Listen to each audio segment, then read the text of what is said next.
പ്രഘോഷകർ, ഇടയന്മാർ, പ്രബോധകർ.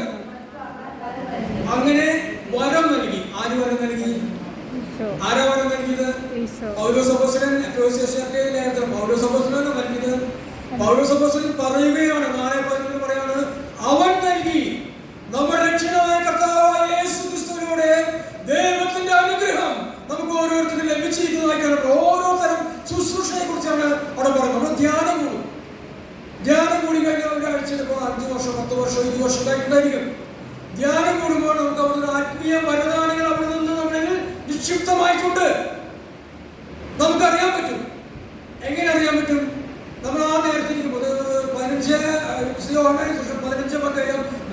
ഇങ്ങനെ പറയുന്നില്ലേ, നിങ്ങൾ കേട്ട വചന നിമിത്തം ശുദ്ധിയുള്ളവരായി തീർന്നിരിക്കുന്നു.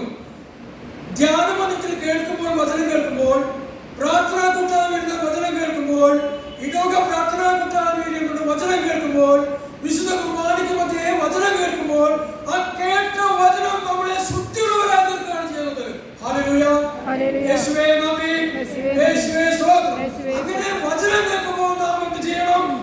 തല മുന്നിട്ട് എനിക്കുള്ളതല്ല എന്നല്ല പറയേണ്ടത്. യേശുവേ, ഞാൻ വചനം സ്വീകരിച്ചിരിക്കുന്നു.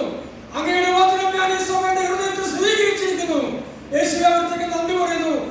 ദാസനിത അവിടെ എന്താണെങ്കിലും കൽപ്പിച്ചാലും എന്ന് നമ്മൾ ഹൃദയത്തിൽ പ്രാർത്ഥിക്കണം. അതേസമയം കുർബാനയില് ഏറ്റുചൊല്ലേണ്ടതൊന്നും തെറ്റിക്കാനും പാടില്ല. ഹല്ലേലൂയ.